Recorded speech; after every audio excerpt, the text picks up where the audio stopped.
Estamos en De Palabra en Palabra. Buenas tardes tengan todos ustedes que están viendo este programa. Este jueves vamos a hablar de un poeta griego muy importante, del tamaño de los grandes poetas griegos, como Constantino Kavafis. Bueno, se trata de Yorgos Seferis, un poeta, premio Nobel, ¿no? Ahora que estamos muy recientes de haber recibido la noticia del premio Nobel de Literatura, que la Academia se lo otorgó a Han Kang, una mujer, digamos joven, yo creo,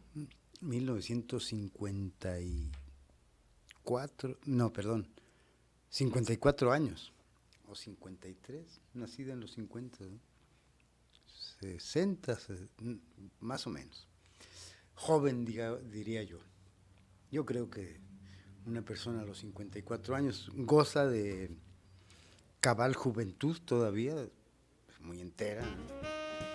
Y que acabo de leer, por cierto, su novela La Vegetariana, que me gustó mucho. En la columna de esta semana, el lunes, en La Voz de Michoacán, escribí sobre ella.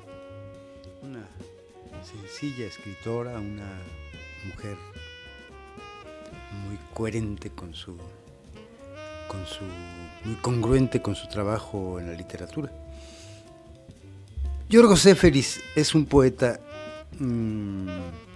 nació a principio del siglo XX, en 1900,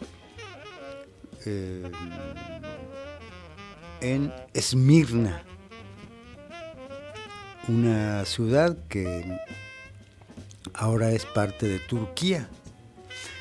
Muy interesante, y este es un hecho importante. ¿Cómo nace Yorgos Seferis en Esmirna, que hoy en la mañana no recordaba cómo se llamaba la ciudad, pero que de pronto pasa al dominio territorial de Turquía? ¿Qué sucede con un hombre que cambia de nacionalidad? Incluso, no sé, pero de lengua. Escribió en griego siempre. Se le conoce como un poeta griego. Vamos a leer un poema que se llama La hoja del álamo. Temblaba tanto que se la llevó el viento.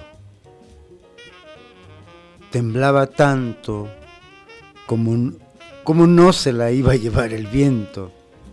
Allá lejos, un mar, allá lejos, una isla al sol, y las manos aferradas a los remos, muriendo a la vista del puerto, y los ojos cerrados en anémonas marinas. Temblaba tanto y tanto,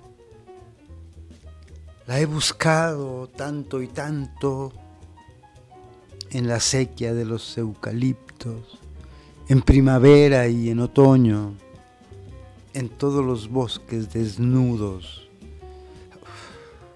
Cuánto le he buscado, Dios mío. Qué poema, qué final, qué aliento tan importante, qué aliento tan musical, qué imploración al final de este poema, ¿no? Pues prepárense para ir hablando de este poeta magnífico que ya decíamos que nació en Esmirna en 1900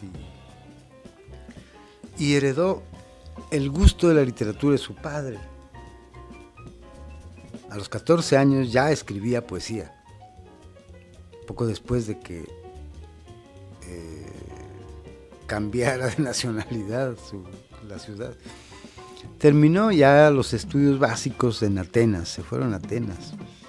Y bueno, cuando su familia después se trasladó a París, ya en 1918, ya Yorgos tenía 18 años. Estudió Derecho en la Sorbona, nada menos. Ya en 1925 regresó a Atenas cuando fue admitido en el servicio diplomático. Fíjense qué temprano y qué joven. se volvió diplomático. Es un poeta, dice, ensayista, diplomático y traductor. Ya les voy a decir a quién tradujo de la lengua inglesa. Y estudió en la Sorbona, Derecho. Regresó ya de nuevo a Atenas y se integró al servicio diplomático. Y tuvo una larguísima carrera como diplomático. Y los cargos que ocupó como diplomático sucedieron en Inglaterra y Albania primero. Durante la Segunda Guerra Mundial vivió en el exilio. Y en el 1944, al término de la Segunda Guerra Mundial, volvió a Grecia. Después representó a su país en un cargo diplomático en el Reino Unido, ya en el año de los 60, a principios de 1960, 62. Y en 63 obtiene el premio Nobel y el doctorado honoris causa por las universidades de Cambridge, Oxford, Salónica y Princeton. Nada menos. Bueno, era premio Nobel. Bueno, nos fuimos muy rápido en su historia, pero hay que ir puntualizando poco a poco. Decimos que a los 14 años comenzó a escribir sus primeros poemas. En el 14 ya la familia se trasladó a Atenas, etc. Hagamos un recuentito pequeño cronológico. Nunca dejó de escribir versos desde los 14 años. Él tenía interés por la filología y por el arte en general. Siempre fue muy ligado a su cultura. Cuando desempeñó el cargo de vicecónsul representando a su país, conoció a quién creen, a alguien que tradujo, a Thomas Stern Eliot. No podemos negarlo, Eliot lo influyó. Y el poema que tradujo, el primer poema fue Tierra Baldía, al griego. Hay que ver cómo finalmente sus influencias europeas fueron dando con un estilo muy particular. A ver, en el 44 dijimos, ya después de la Segunda Guerra Mundial, regresó de París a Atenas, y en el 41, eso no lo dijimos, en 1941, durante la guerra, qué curioso, contrajo matrimonio con María Sanó, a la que había conocido en 1936.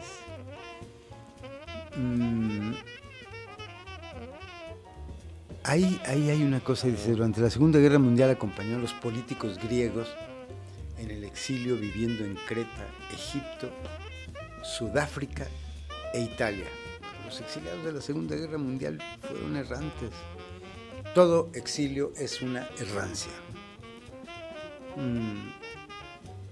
Aquí en el 63 el premio Nobel. Conoce a Constantino Cavafis, un poeta que ya hemos hablado de él, y a Ezra Pound. Los conoce a ellos. Y su obra crece de una manera magnífica. Y vamos a dar cuenta de otro poema. Este es un poema breve que se llama Me pesa. Me pesa que he dejado que se me fuera de los dedos un ancho río sin haber bebido ni una gota. Ahora me hundo en la piedra. Un pequeño pino sobre la tierra roja. No tengo más compañía. Cuánto amé se ha perdido con las casas que eran nuevas el pasado verano y se derrumbaron con el viento del otoño. Esos finales de los poemas de Yorgos Seferis me parecen magníficos, acertadísimos. Fíjense lo que dice. Cuanto a mí se ha perdido con las casas que eran nuevas el pasado verano y se derrumbaron con el viento del otoño, ¿no? El otoño, pensemos en el preámbulo del final, ¿no? También. Y bueno, hay Dimotiki glosa, un nombre curioso, la lengua de su pueblo. Escribió en Dimotiki glosa, lengua griega que había seguido una natural evolución y que presentaba modificaciones notables con la lengua oficial, también impuesta por el Estado. Qué curioso que un Estado nos imponga una lengua. Bueno, espero que no suceda aquí, pero que no se acaben las lenguas originarias. Vamos a un corte, regresamos y me voy allá a aquel lado a tomarme un café. Regresamos.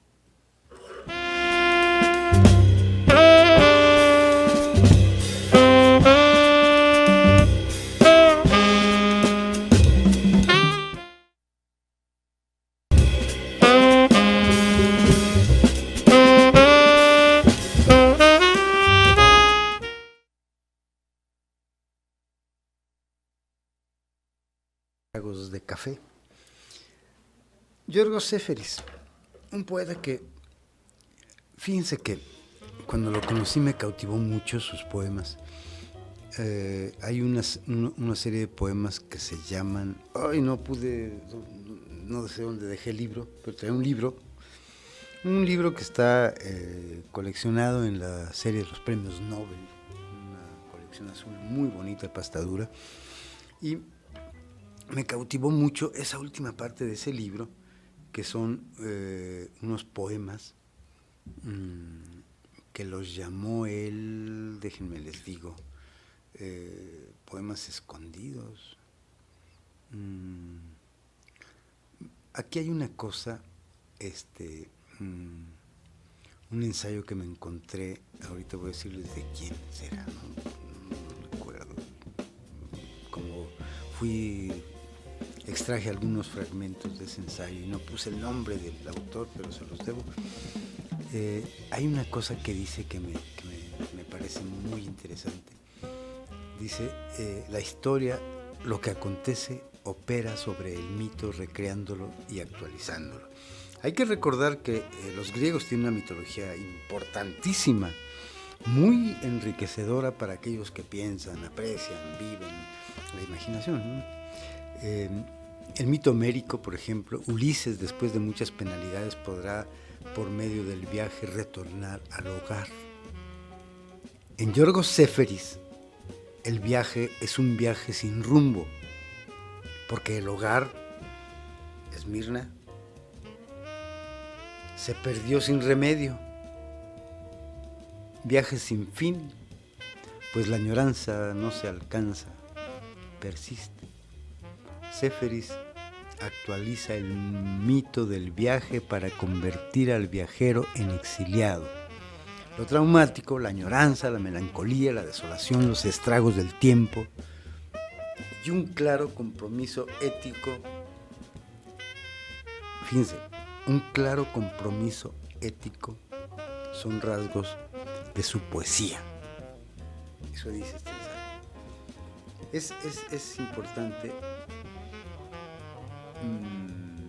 ver la historia de la vida de Yorgos Seferis, que pese a que vivió muy bien, fue diplomático, no tuvo problemas financieros, en fin, no dejó de escribir poesía, vivió una vida buena, etc. Pero la herida de haber perdido su ciudad natal, verla transformada con todos los enseres y los instrumentos y las cosas que trae otra cultura, debe ser una fractura en la personalidad y en la percepción de un poeta, ¿no?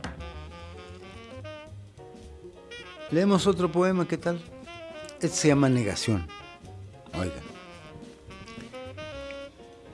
En la playa escondida y blanca como paloma, tuvimos sed un mediodía, pero el agua era salada. En la arena dorada escribimos un nombre. Suave sopló la brisa y la letra se borró. Con qué coraje, con qué aliento, con qué deseos y pasión tomamos nuestra vida. ¡Qué error! Y la vida tuvimos que cambiar. Fíjense qué interesante. No aseguro, pero puedo interpretar la pérdida de su ciudad natal, ¿no? Escribimos su nombre. En la arena dorada escribimos su nombre. Suave sopló la brisa y la letra se borró, ¿no? Su lengua. Con qué coraje, con qué aliento, con qué deseos y pasión tomamos nuestra vida, qué error, y la vida tuvimos que cambiar, ¿no? Eso puede ser, no puedo asegurarlo, pero puedo interpretarlo pensando en ese conocimiento de la historia, ¿no? Un ensayo interesante. Decíamos hace un momento que a lo largo del siglo XX en Grecia suceden varios sucesos trágicos, no hay que olvidarlo. Miren, la guerra de los Balcanes, la expulsión de la comunidad griega de Asia Menor, Séferis, natural de Esmirna, perderá su hogar natal, ¿no? Bueno, la invasión del fascismo italiano. Y luego, ¿qué más? Y pues, el régimen nazi, las matanzas, la guerra civil, la famosa dictadura de los coroneles, ¿no? Todos estos sucesos traumáticos no son ajenos a la poesía de Séferis, están presentes, de esa manera no velada,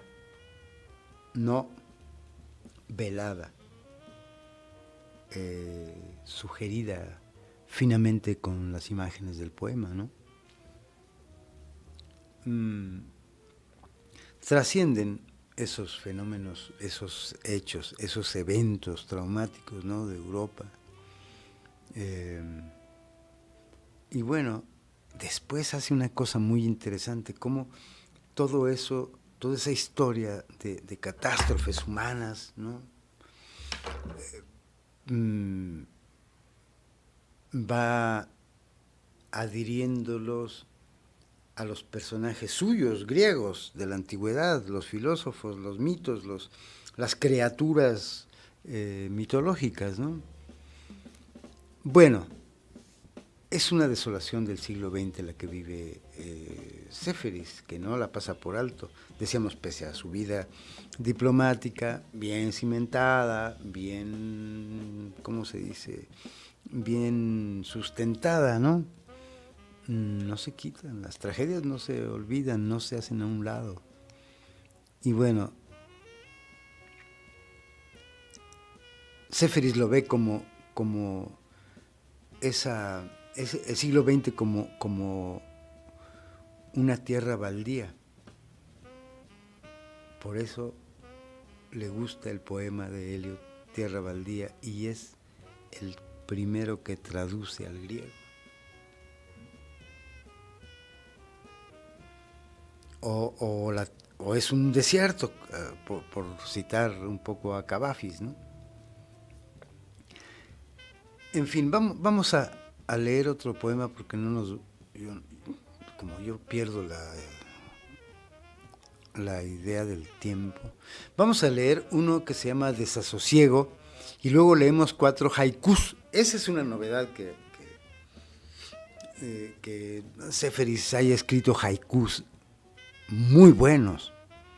Leamos Desasosiego y 4 haikus. Vamos. Desasosiego. Por apagar su sed pugnaban tus labios. En busca del frescor, prado regado del río Eurotas. Y tú, a golpe, en poses de tu lebrel, no te alcanzaron. Y de las puntas de tus senos destilaba el sudor. Un poema escrito en junio de 1946. Ahora vamos a leer 4 haikus. Qué curioso, ¿eh? Qué importancia obtuvo el haiku en todas las culturas, ¿no? De origen japonés, ya sabemos. El primer haiku tiene un título que dice la joven parca. Mujer desnuda, la granada que se ha abierto estaba llena de estrellas. Otro. ¿Dónde reunir los 1000 pedazos de cada persona? Acuérdense que vivió la guerra. El siguiente. Estás escribiendo. La tinta ha mermado. El mar crece. El último haiku. Vierte en el lago solo una gota de vino y el sol se extinguirá. Qué maravilla, ¿eh? A propósito de ese haiku que dice ¿dónde reunir los 1000 pedazos de cada persona? Es una imagen impresionante. Fíjense, al recibir el premio Nobel, Yorgos Séferis dijo esto, lo cito: en este mundo que no cesa de estrecharse, cada uno de nosotros tiene la necesidad de todos los demás. Debemos buscar al hombre en cualquier lugar en que éste se encuentre. Cuando en el camino de Tebas, Edipo se encontró con la esfinge que le planteó su enigma, la respuesta que dio fue el hombre. ¿Y cuál fue el enigma? ¿Cuál es el...? Bueno, les digo el enigma después de que ya Paola me está mandando a corte. Ni modo, la obedezco. Regresamos en un momento y hablamos del enigma de Edipo.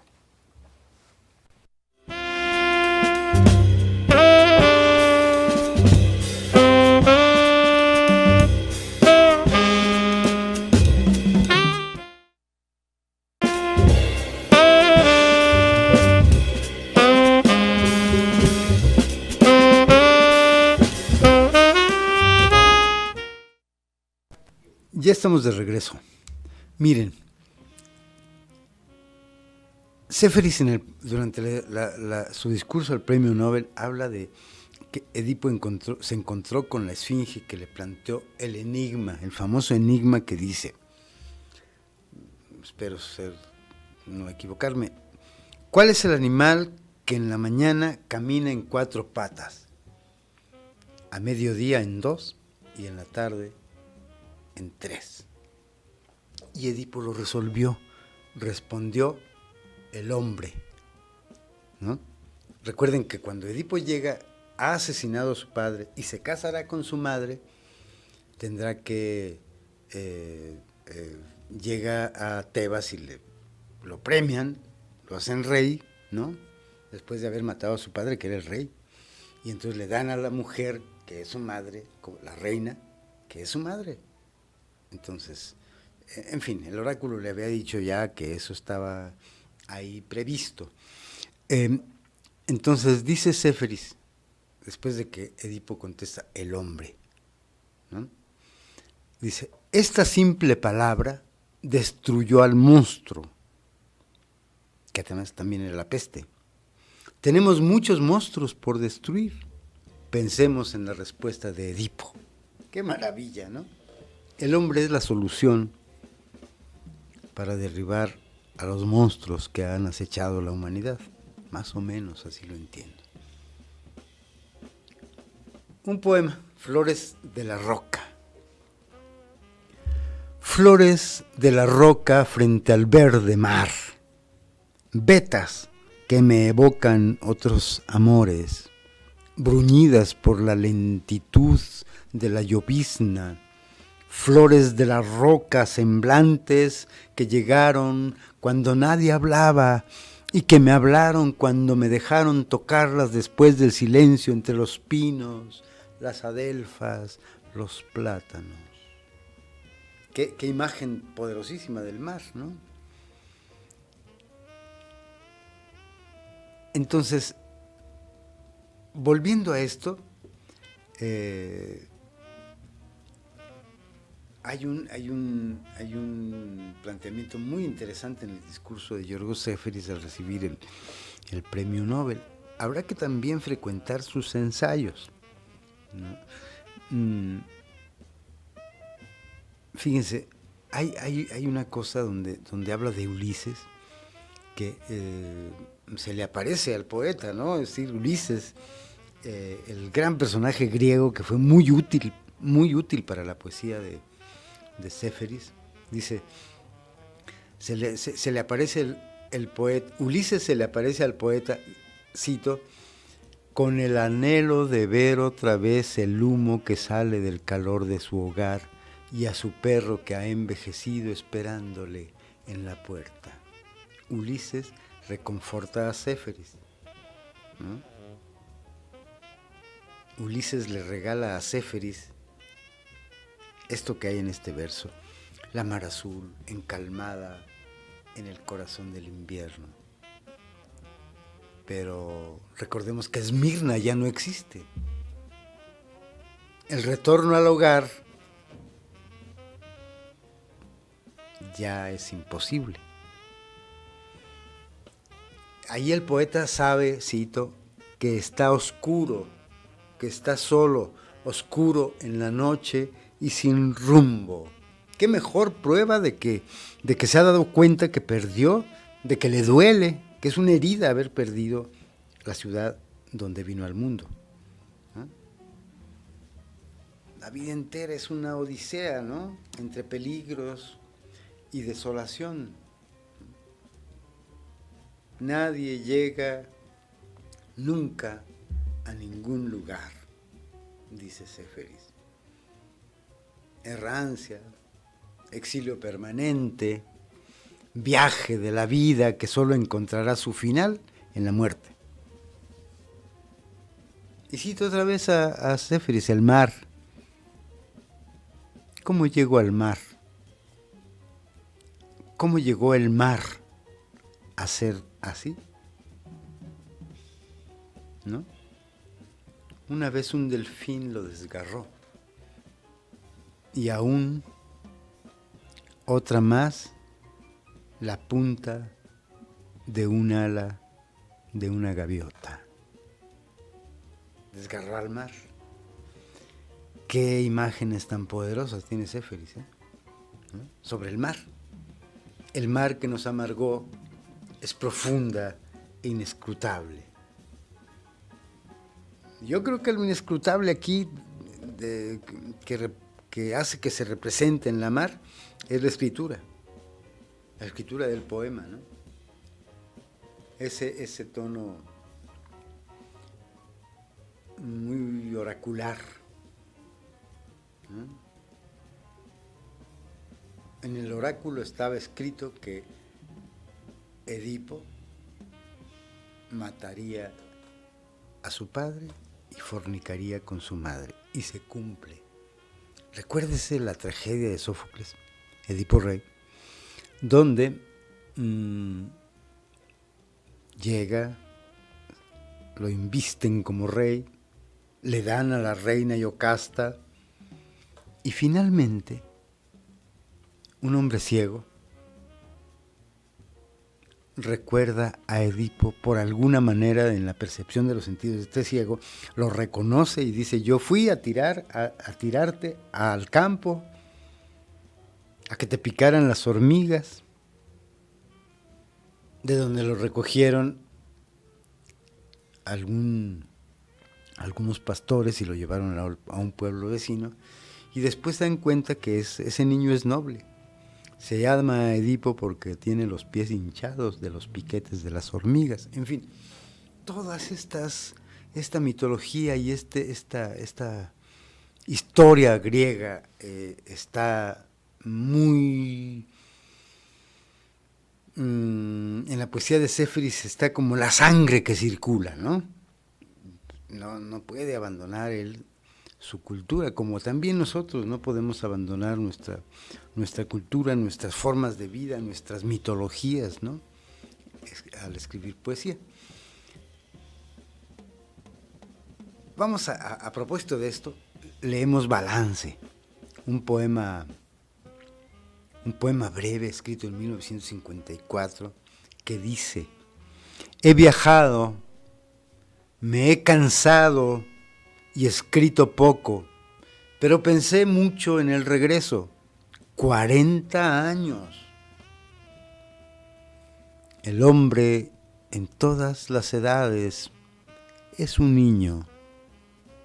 La ternura y la brutalidad de la cuna. A lo demás le pone límite la mar, como a la orilla, a nuestro abrazo y al eco de nuestra voz. Gran poema, gran poema. Aquí está resumido ese mundo exiliado en el que vivió Séferis, ¿no? He viajado, me he cansado y he escrito poco, pero siempre pensó en el regreso. 40 años, dice, ¿no? La ternura y la brutalidad de la cuna. Qué paradoja tremenda, y que la vivió él. Le desaparecieron su ciudad, se la llevaron, le dieron martillazos con otra cultura, digo, no para mal, eso es otra cosa. Ese deseo de los hombres de poseer territorios, ese deseo de conquistar, de ser superiores, estaba ahí. Vamos a ver qué más podemos encontrar. Por ejemplo, fíjense, hay un poema que se llama El rey Asine recorre las ruinas de una ciudad, ¿no? En ese poema. Asine contribuyó con navíos en la guerra de Troya, no se sabe nada más, ¿no? Pero Séferis dice, el poema será una reflexión sobre lo efímero, al paso del tiempo, el vacío. Solo una palabra en la Ilíada y ella, insegura, arrojada aquí como la máscara funeraria de oro, el rey Asine, ahí lo cita, ¿no? Un vacío debajo de la máscara, el poeta, un vacío. Entonces, el vacío de Séferis, ¿cuál es? ¿No? Tiene ahí un doble sentido. Hay un vacío físico, la erosión del tiempo que todo lo borra y desaparece, dice este autor que habla sobre Séferis. Y un vacío referente a la creación, a la escultura poética. El poeta, un vacío. ¿Qué cosa? Ahora, este poema Las grutas del mar, por ejemplo, hay una sed, ¿no? Hay un amor.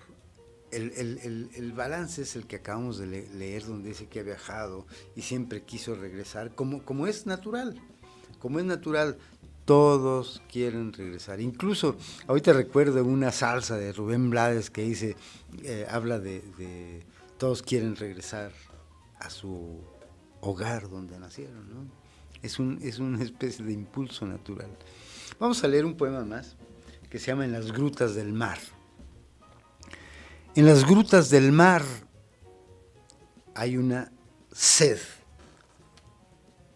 hay un amor, hay un embeleso, sustancias sólidas, todo como las conchas que pueden tenerlas en tu mano.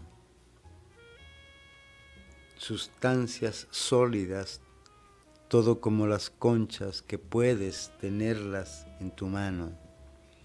En las grutas del mar te miraba a los ojos días enteros. Yo no te conocía, ni tú me conocías. Qué belleza hay en las imágenes de este poema. Hay en las grutas del mar. En las grutas del mar hay una sed, un amor, un embeleso, sustancias sólidas, ¿no? En fin, vamos a un corte, regresamos y seguimos hablando un poquito más de Yorgos Seferis.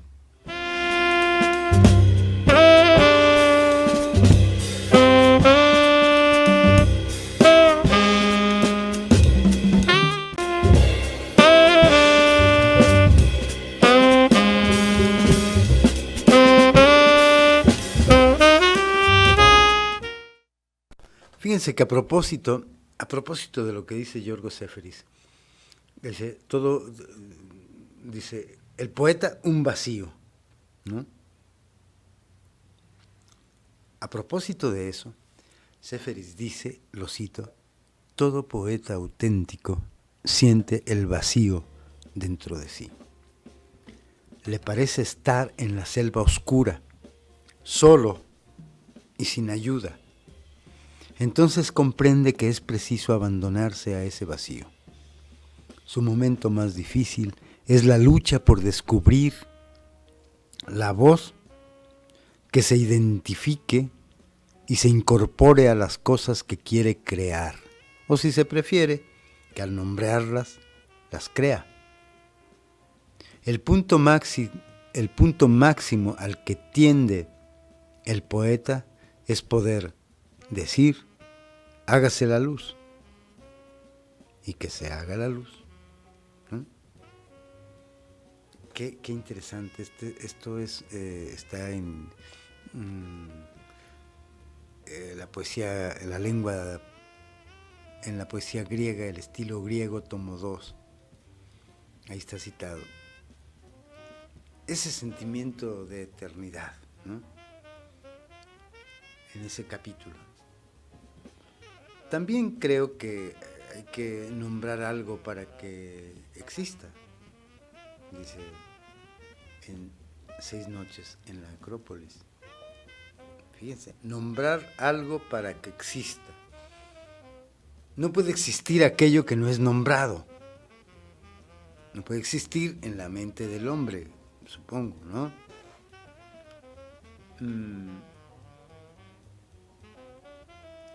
Dice Wittgenstein, dice, las palabras guardan la figura del hombre.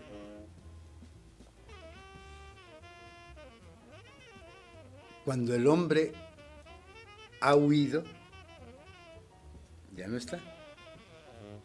También escribe Seferis, ¿no? Cuando el hombre ha huido y ya no está,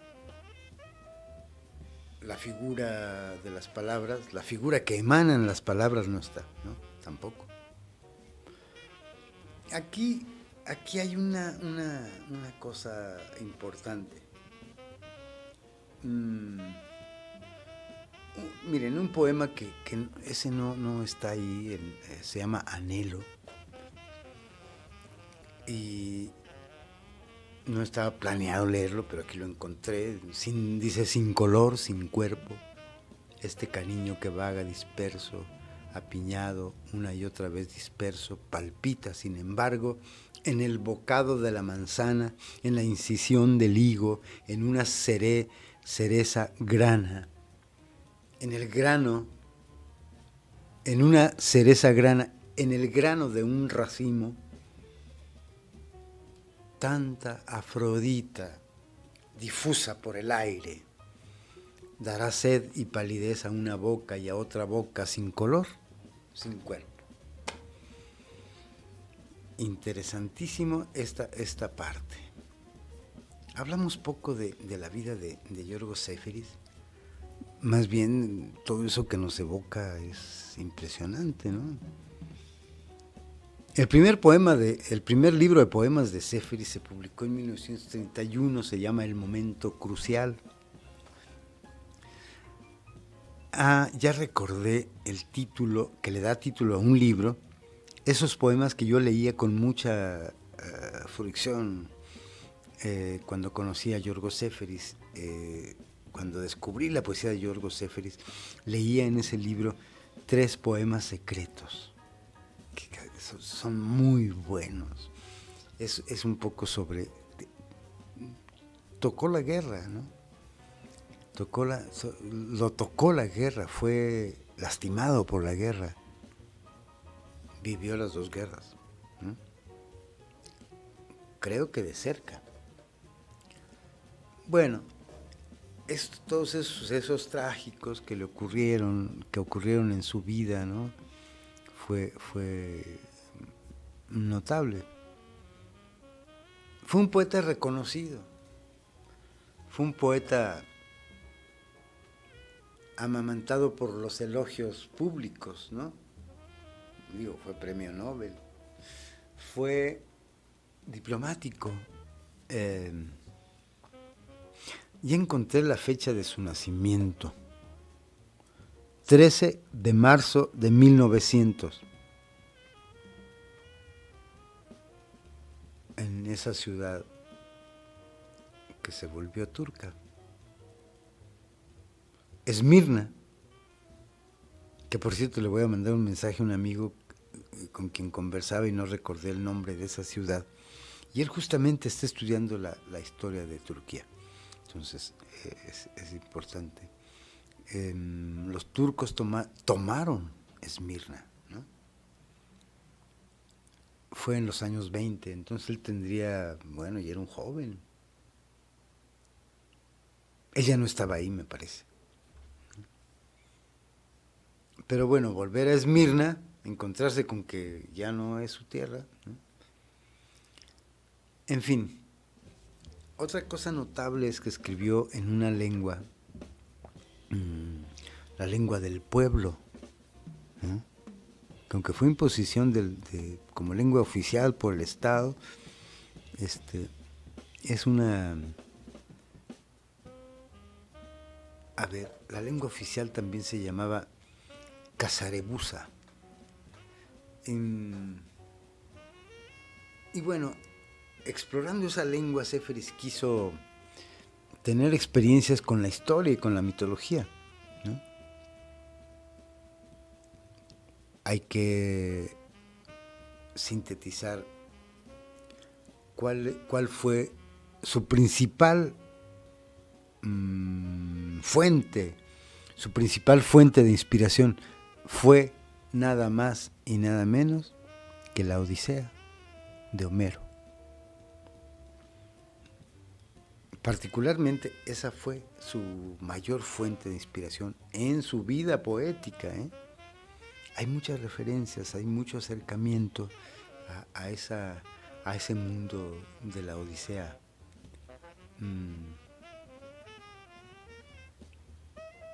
Él quería demostrar que por todos los siglos, tomando en cuenta la Odisea, quería demostrar que la personalidad humana no ha cambiado. Los mismos malvados, ¿no? Los mismos villanos, el mismo tipo de bondad, el mismo tipo de generosidad, solidaridad, y bueno, la maldad, la villanía, ha sido lo mismo. La lucha entre los hombres ha sido lo mismo. El amor entre los hombres y la bondad humana ha sido la misma, que ha tenido sus opuestos. Y Séferis lo dice en su poesía. Esa nostalgia que tenía por el Mediterráneo y su ciudad natal también persisten. Hay una nostalgia tremenda en su obra, y podemos verlo en uno de los poemas que ya leímos, ¿no? Cuánto te he buscado, ¿no? Aquí hay cuánto la he buscado, Dios mío, ¿no? La hoja del álamo, comparado con la hoja del álamo, temblaba tanto que se la llevó el viento. Temblaba tanto, ¿cómo no se la iba a llevar el viento? ¿No? Ahí el temblor de la hoja es muy importante, es la fragilidad humana. Temblaba tanto, ¿cómo no se la iba a llevar el viento? Allá lejos un mar, allá lejos una isla al sol, y las manos aferradas a los remos, muriendo a la vista del puerto, y los ojos cerrados en anémonas marinas. Temblaba tanto y tanto, la he buscado tanto y tanto, que en la sequía de los eucaliptos, en la primavera y en otoño, en todos los bosques desnudos, cuánto la he buscado, Dios mío, ¿no? Fíjense, ¿qué buscaba? ¿Qué representa la hoja del álamo? La verdad, la vida buena, qué sé yo. Ya nos vamos a despedir. Pues parece que tendré nueva productora pronto, Paola, y gracias a Paco, que siempre nos asiste, nos recuerda que se me acaba el tiempo y que no me doy cuenta. Vamos a despedirnos, y muchas gracias por habernos visto con este poema que se llama Stratis, el marino describe a un hombre. ¿Pero qué tiene este hombre? Toda la tarde, ayer, anteayer y hoy, está sentado con los ojos clavados en el fuego. Esta tarde conmigo ha tropezado al bajar la escalera y me ha dicho: el cuerpo muere, el agua se enturbia, el alma vacila y el viento olvida, todo olvida, pero el fuego no cambia. Me ha dicho también: ¿sabe? Amo a una mujer que se fue, tal vez al otro mundo. No es esto lo que me hace parecer tan desolado. Trato de sostenerme en una llama, porque no cambia. Después me contó la historia de su vida. Recuerden, amigos, que la historia de la vida nos dibuja el verdadero rostro que llevaremos hasta la muerte. Yo soy Neftalí Coria. Hasta la próxima.